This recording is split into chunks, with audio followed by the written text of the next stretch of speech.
Da mesma forma como você valoriza a palavra de Deus, é como você trata a Deus, né? Se você a despreza, você também está desprezando a Deus.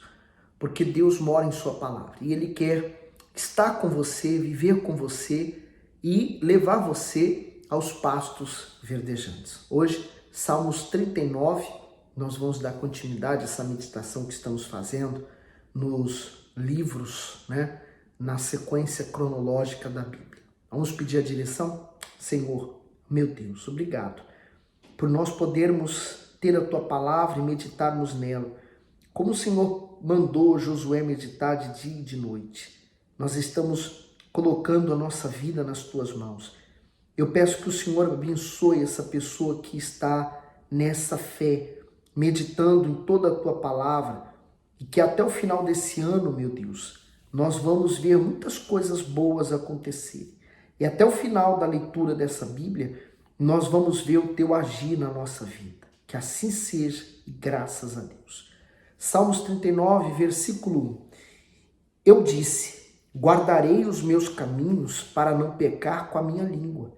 Guardarei a boca com um freio enquanto o ímpio estiver diante de mim. O comentário diz, a língua descontrolada é uma fonte de pecado.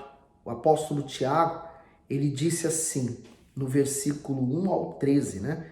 Meus irmãos, muitos de vós não sejam mestres, sabendo que receberemos mais duro juízo, porque todos tropeçamos em muitas coisas. Se alguém não tropeça em palavra, o tal é perfeito e poderoso para também refrear todo o corpo. Você sabe que a palavra, né, a língua, ela tem um poder enorme de trazer vida, trazer morte. Quantas pessoas iniciaram uma tremenda de uma confusão na vida de uma outra pessoa por causa do que ela falou, né?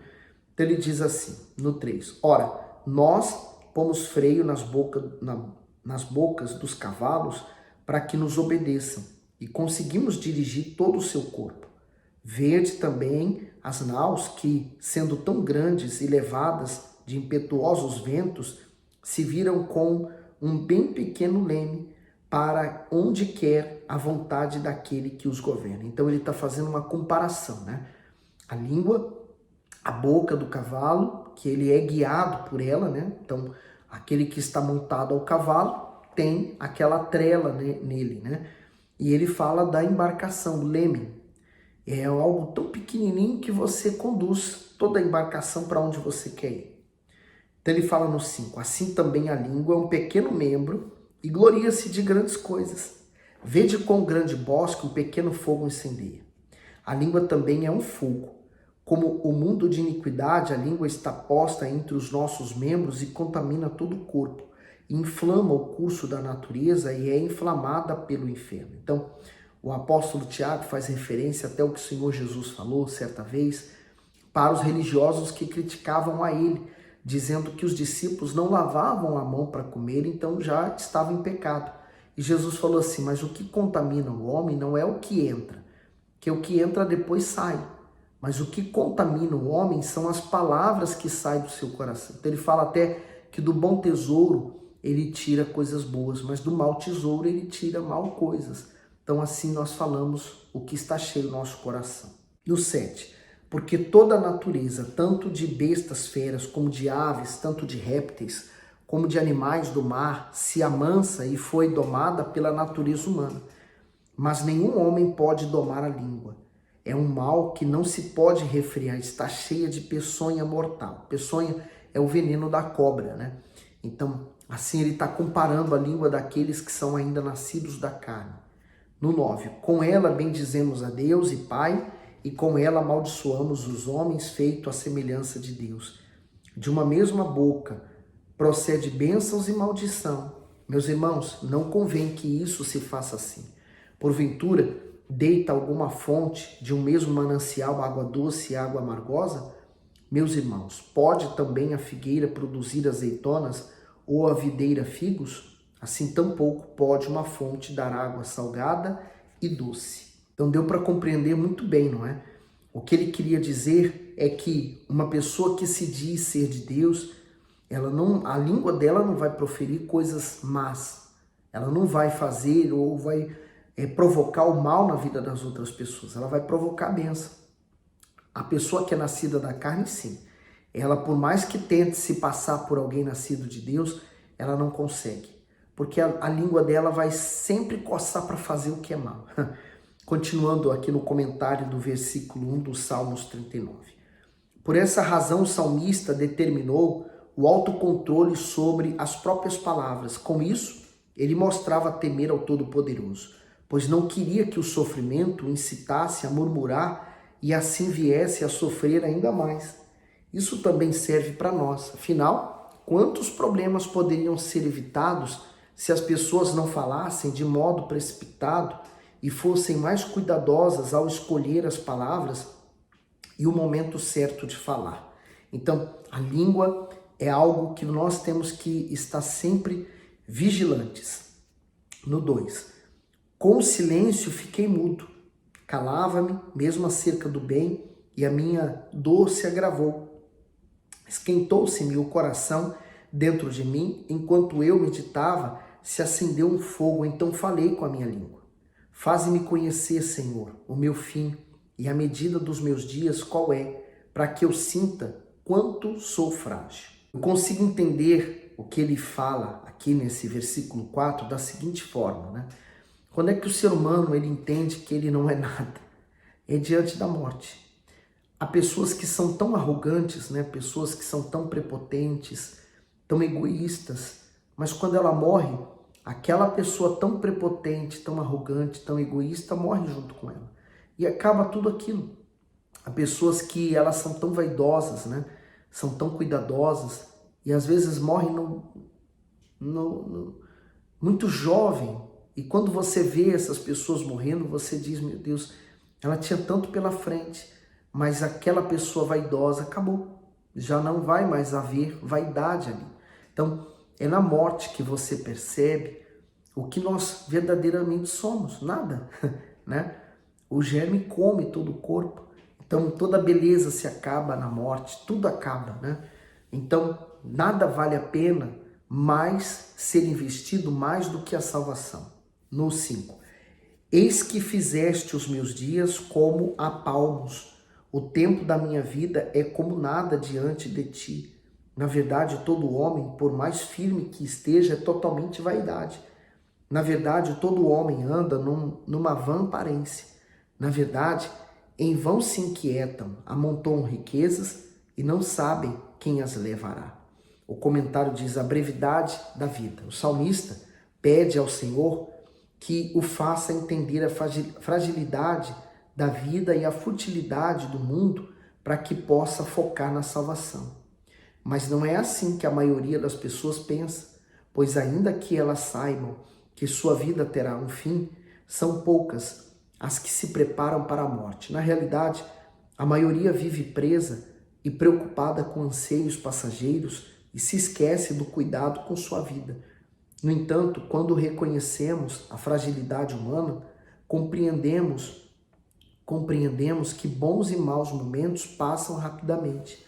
Porém, o mais importante é saber que no último instante de vida, independente de como se dará o fim, somente aqueles que morrerem como justos diante do Altíssimo alcançarão a vida eterna. Aquilo que o Senhor Jesus falou do homem, né?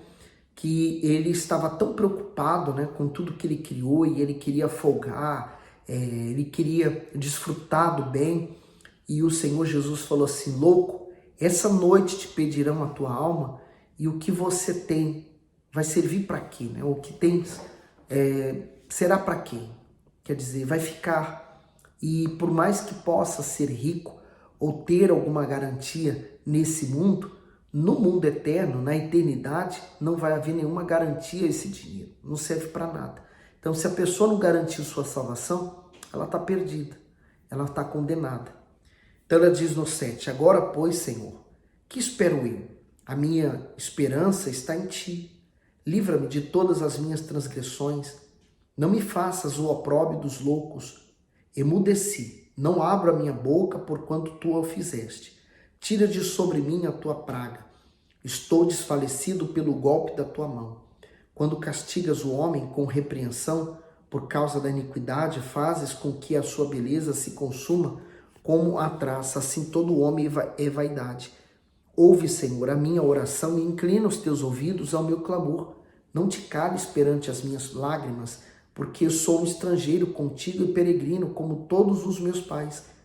Poupa-me até que tome alento, antes que me vá e não veja mais. Agora que você sabe que a sua língua ela é um perigo, o que você está disposto a fazer? Né? Porque ler a Bíblia é isso. É você entender, você ver, você então olhar para você. Falar assim, agora eu preciso, né, resolver essa questão da minha língua. Então agora vamos cuidar da língua. Agora, 2 Samuel, capítulo 8, nós voltamos então a ler a história de Davi. O bispo começa assim, as conquistas do rei. Esse capítulo fala das diversas vitórias de Davi sobre os seus adversários, a começar pelos filisteus, que sempre foram inimigos do povo de Israel.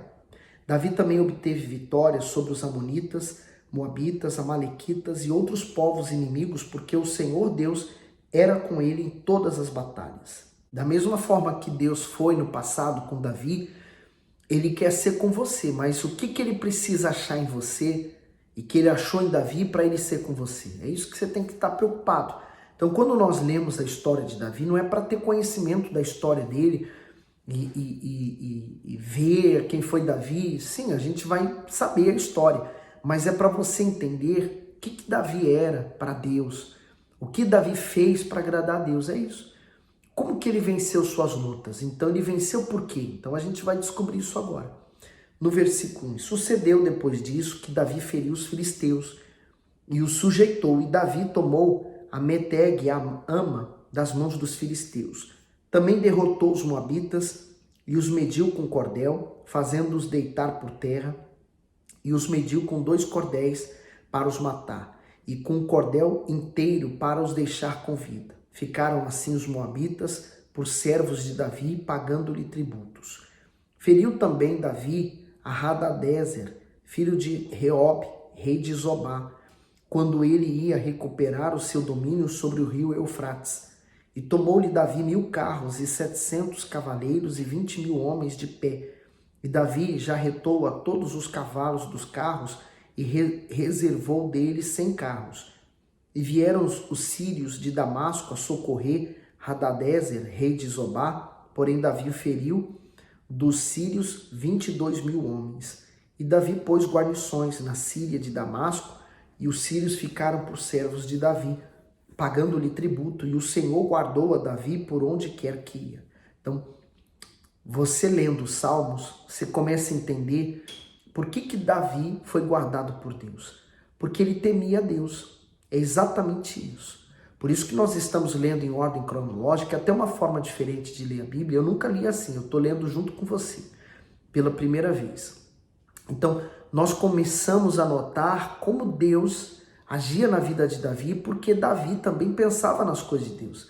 Porque Deus foi inspirando, sim, Davi, mas muitos desses salmos que nós lemos de Davi, era ele que ficava pensando nas coisas de Deus, refletindo nas coisas de Deus, meditando nas coisas de Deus, então ele escrevia. Era inspiração, quer dizer, ele tinha uma intimidade muito grande com Deus. Essa intimidade que ele tinha com Deus trazia proteção para ele. No 7, Davi tomou os escudos de ouro que havia com os servos de Hadadezer e os trouxe a Jerusalém. Tomou mais o rei Davi uma quantidade muito grande de bronze de Betá e de Berotai, cidade de Hadadezer. Então, ouvindo Toi, rei de Ramate, que Davi feria a todo o exército de Hadadezer, mandou Toi, seu filho Jorão, ao rei Davi para lhe perguntar como estava e para lhe dar os parabéns por haver pelejado contra Hadadezer e por o haver ferido, porque Hadadezer de contínuo fazia guerra a Toi e na sua mão trazia vasos de prata, de vasos de ouro e vasos de bronze, os quais também o rei Davi consagrou ao Senhor juntamente com a prata e o ouro que já havia consagrado de todas as nações que sujeitara, da Síria, de Moabe, dos filhos de Amon, dos filhos dos filisteus e do Amaleque, e dos despojos de Hadadezer, filho de Reobe, rei de Zobá. Também Davi ganhou nome, voltando ele de ferir os sírios no vale de Sal, a saber, os 18.000. Então Davi, ele lutava para poder trazer paz para o reino de Israel, para que o povo de Deus pudesse viver em paz. Então essas guerras são as guerras que nós enfrentamos hoje de forma muito diferente. São as tentações, são as provocações das pessoas, são as injustiças que nós enfrentamos no trabalho, em casa, com a família. Enfim, as guerras continuam. No 14, e pôs guarnições em Edom, e em todo o Edom pôs guarnições, e todos os edomeus ficaram por servos de Davi. E o Senhor ajudava Davi por onde quer que ia. Reinou, pois, Davi sobre todo Israel, e Davi fazia direito e justiça a todo o seu povo. E Joabe, filho de Zeruia, era sobre o exército. Josafá, filho de Ahilude, era cronista. E Zadok, filho de Aitube, e Aimeleque, filho de Abiatar, eram sacerdotes, e Seraías, escrivão. Também Benaia, filho de Jeoada, estava sobre os quereteus e espeleteus, porém os filhos de Davi eram ministros. Então muito bacana, né? Você pensar dessa forma, você olhar para a sua vida e ver que você também está em guerra contra as forças do mal e contra você, quer derrotar você, mas aí você infringe força, você infringe derrota ao diabo através da sua fé.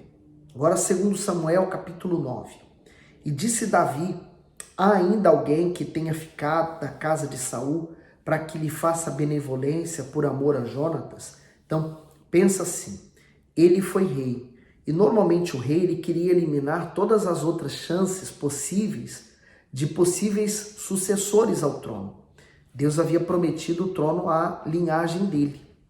Mas se houvesse alguém ainda da linhagem de Saul, poderia reivindicar o trono. Então, normalmente, o que esses reis faziam? Eles matavam a esses para que toda a família, por exemplo, de Saul fosse eliminada. Mas diferente, ele queria honrar essa pessoa. Então diz assim no 2, e havia um servo na casa de Saul, cujo nome era Ziba, e o chamaram à presença de Davi. Disse-lhe o rei: és tu Ziba? E ele disse: servo teu. E disse o rei: não há ainda alguém da casa de Saul para que eu use com ele de benevolência de Deus? Então disse Ziba ao rei: ainda há um filho de Jonatas, aleijado de ambos os pés. Uma pessoa nessas condições, ela era completamente desprezada. Vamos ver qual era a condição que ele vivia. No 4, e disse-lhe o rei: onde está? E disse Ziba ao rei: eis que está em casa de Maquir, filho de Amiel, em Lodebar.